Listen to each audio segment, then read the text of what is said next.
Good morning, everybody. Welcome back to my channel, Life with Patty. Happy Thursday morning and happy hashtag Thursday BookTube. So this is an open collaboration if you haven't seen it before. And it is hosted by myself and my friend Daphne over at My Mountain Home and Kitchen. And what it is every Thursday, you just upload anything to do with books. So it could be a book review, it could be a book haul, it could be a book unhaul, it could be going to the library, the bookstore. It could be children's books, adult books, cookbooks, craft books, magazines, the Bible, whatever you want. And you just talk about books. Even if you have a book tag, you can do that. So I have a couple things I want to share with you today. Also, if you put in the hashtag Thursday BookTube, it will come up easier. And then if you will let Daphne or myself know, if we don't come over and comment to you within a day or two, come over to one of our videos and say, hey, I put a BookTube video up, and we will go over there. And Daphne has a wonderful playlist of all the BookTubes, and there's well over 100 on there now. So it's a great way to find out about books if you're curious too. So yeah, just put that hashtag in. It makes it easier to find you, or you will come up on our alerts. Okay. So today I've got two different things I want to share with you. First of all, I was in Sacramento over the weekend. If you guys saw my video, we went to the Rage Room or the Smash Room, and we just smashed all kinds of stuff in this room. I have a video of that. It's my last video that I put up until this one, and we had a good time. I was a little intimidated, I gotta tell you.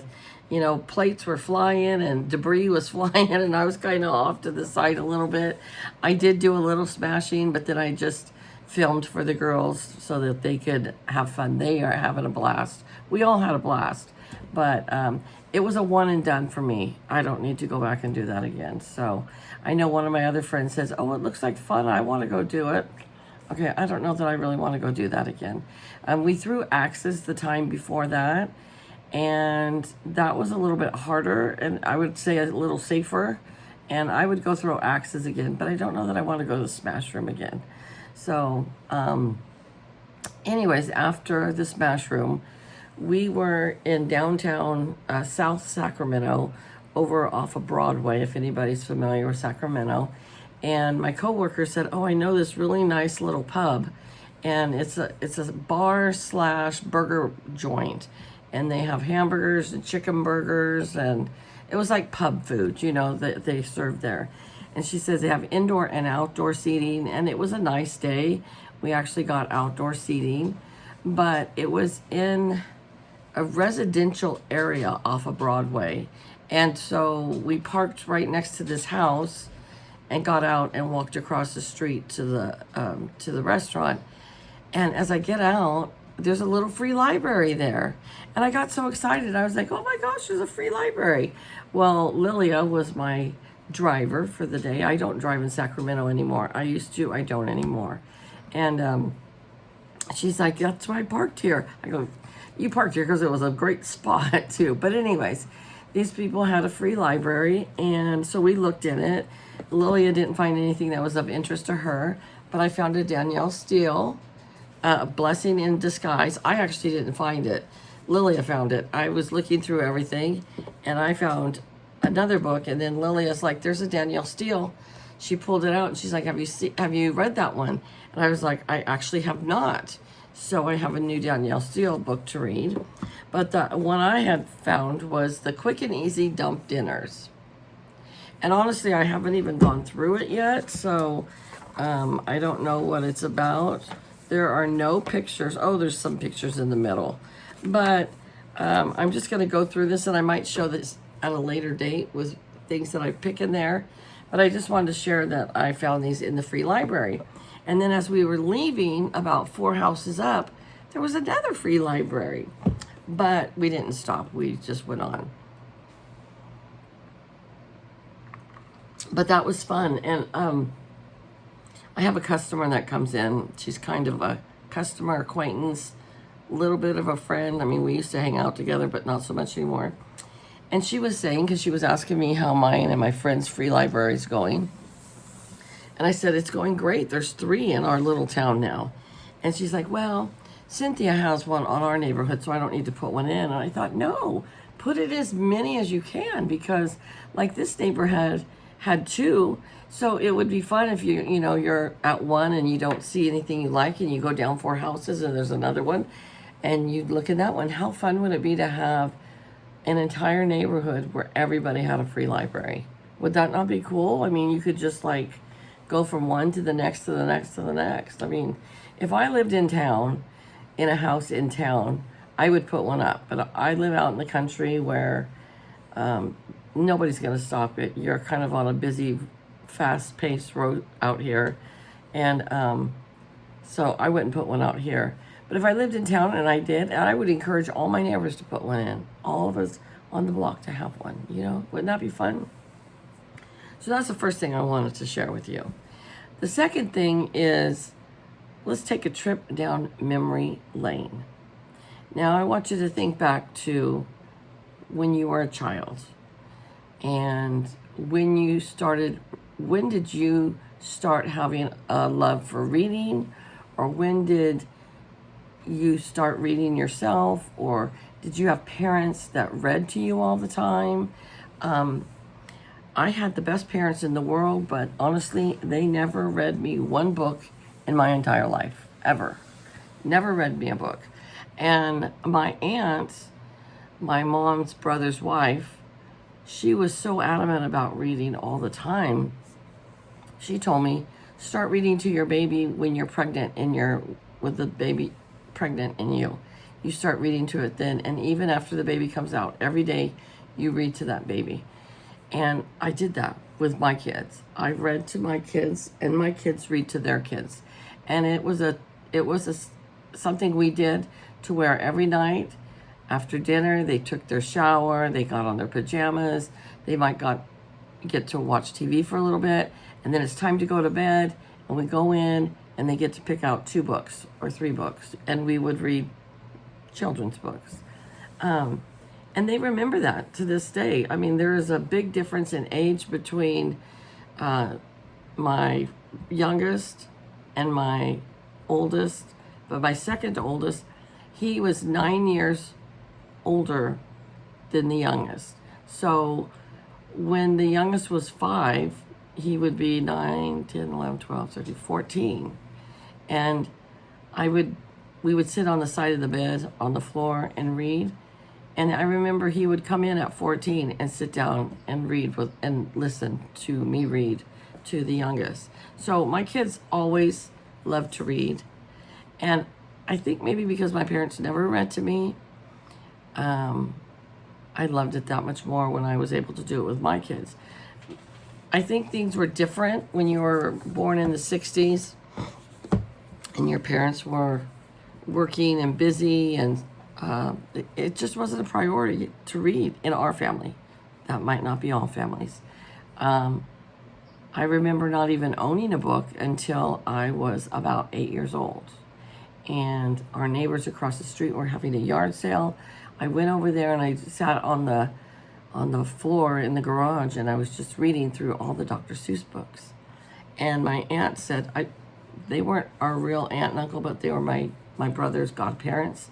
And she said, Patty, do you want those books? Oh, yeah, I want those books, Auntie, but let me go get some money from Mom.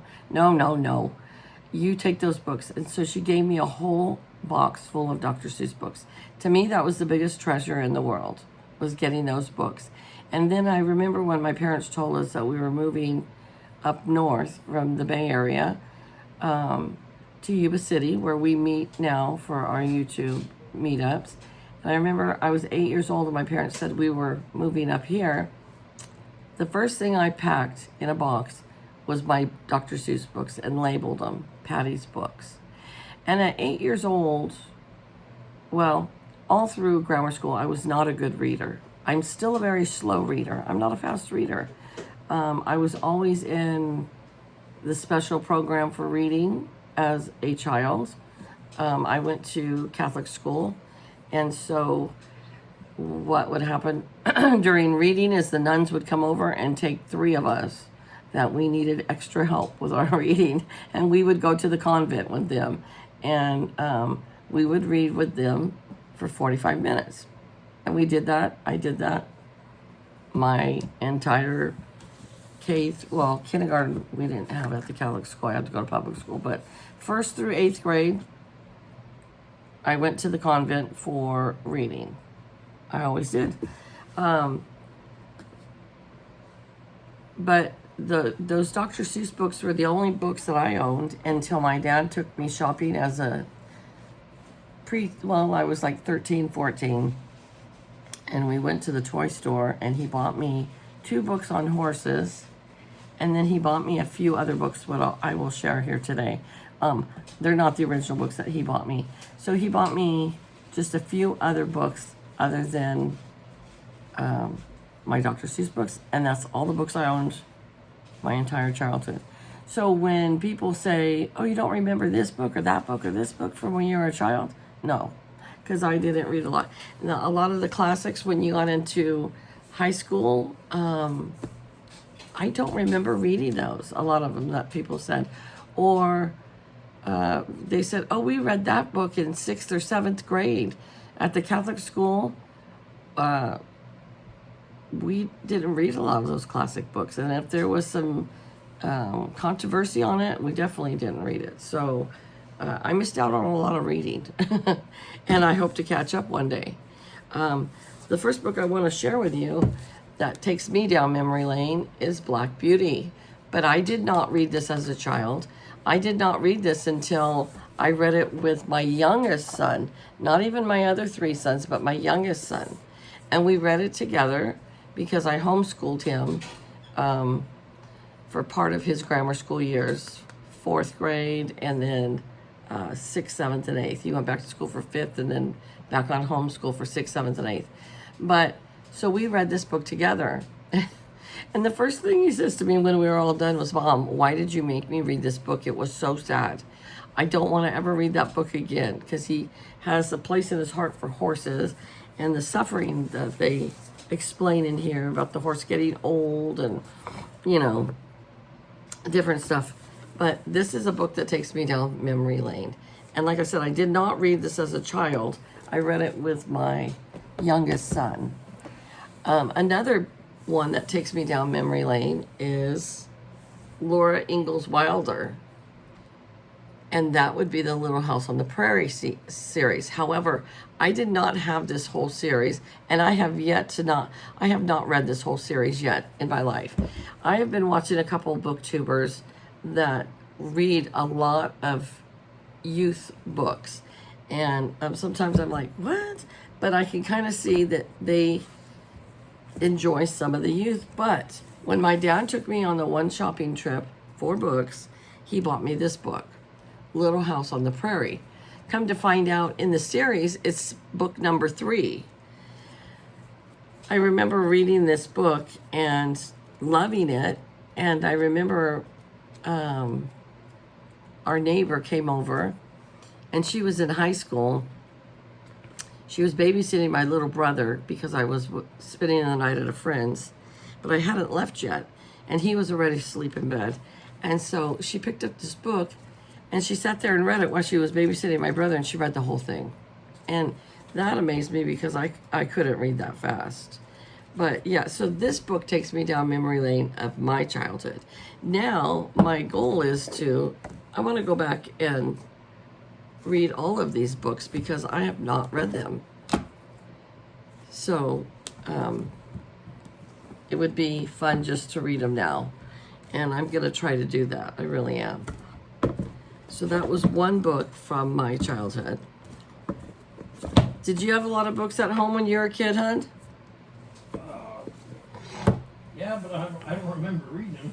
Your sisters read them? Yeah. Yeah.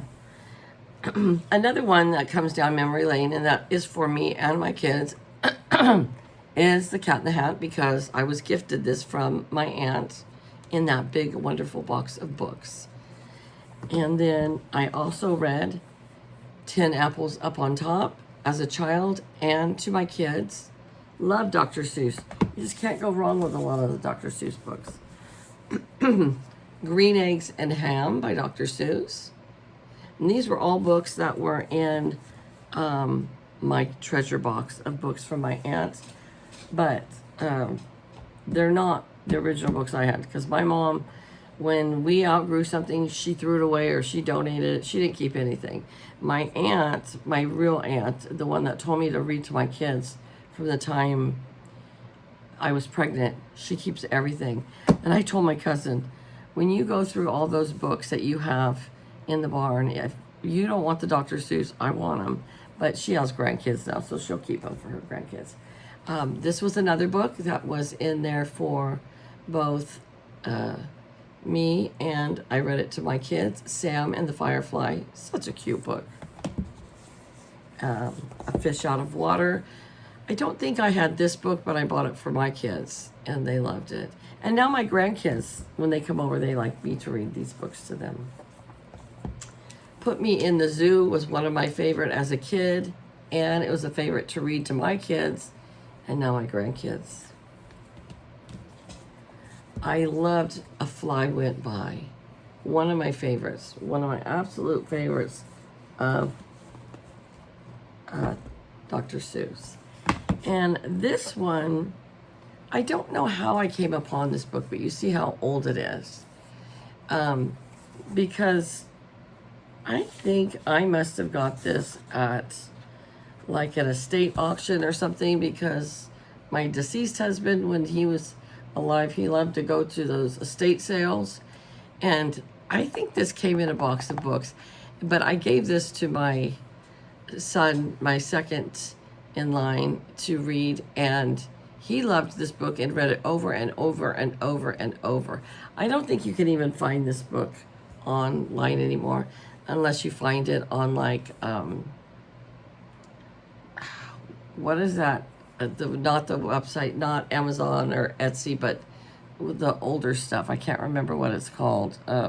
My brother shops on that line all the time for older stuff that you can't find anywhere else. But this was a great book, and you can see how much my son read it, because it's just tore up. And I'm just not ready to give it to him yet. It's Jackson's dad, my grandson, and I want to give it to Jackson one day, but I don't want him to screw up the book. And I think that my son would make sure that he didn't. Oh, it looks like it's already, oh no, I thought it was missing pages, but it's not. Okay, good. Anyways, that was a favorite of my son's. And I probably will give it to my son to read with his son, because he takes pretty good care of his books.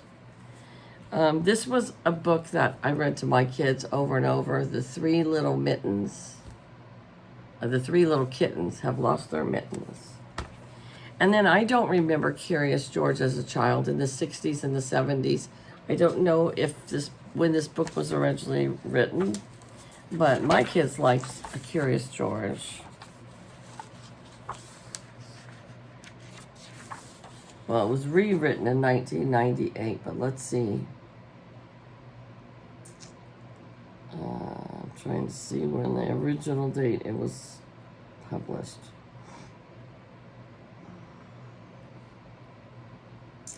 I'm not seeing it.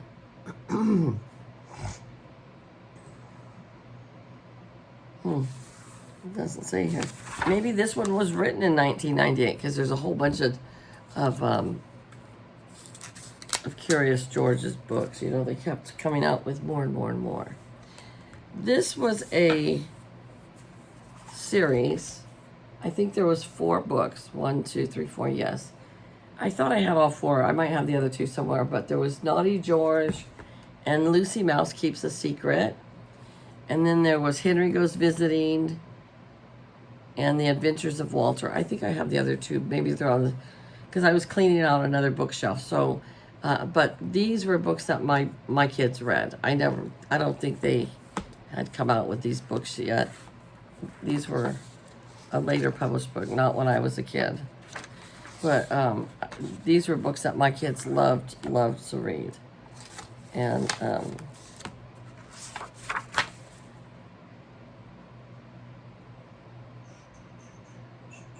1987. Yeah, that's when this book came out. So my son was born in 85, so I got it for him. Okay, and then the last two books were books that my father bought for me on my little shopping trip that one time. And it was Pippi Longstocking. I just always thought it would be so cool to be Pippi Longstocking. This is the original book of Pippi Longstocking. And then I think they came out with a whole bunch more to a series of that. But I loved this book as a child. And Stuart Little. Loved Stuart Little. So I think that's all I remember getting was Pippi Longstocking, Stuart Little, and Little House on the Prairie, and then the two books about horses. And I think that is all the books I remember having as a kid growing up. And now, look at my brother, my youngest brother and my sister all love to read. My oldest brother, he doesn't care to read. He's more into, if he reads, it's a book about how to do something, or a collection about something, or a president that he likes, but he's not an avid reader like every night. My sister, myself, and my little brother, we read every day, all the time. Always have a book going. My oldest brother, not so much. But, yeah. But anyways, that is what I have to share today. Just curious, you guys, what was your reading like as a child? How did you read to your children? Did you read much to your children? What were some of your favorite books? Like when I've been watching these booktubers, I believe one is Jen Reads, and she has all kinds of books that she remembers as a kid growing up reading all through her whole life. I think that's awesome, but I just have to make those memories now. I have to read now. And I tell you, I don't have enough time in the day because I work, I have a household, I do other hobbies like this, coloring, you know all my hobbies. So I don't always get as much reading in as I would like. But thank you all for tuning in, and I would love to hear in the comments below, your memories of reading, or if you'd like to make a video on it, I would love to watch it. So you guys all have a very good Thursday. The weekend is soon approaching. I have no plans for this weekend other than it is Easter Sunday, but we don't have any plans. I'm going to get my hair cut on Saturday, and I think that's about all we got going on. So I'm just going to do laundry and relax and have a good weekend. So you guys take care, and I shall see you soon. Bye-bye.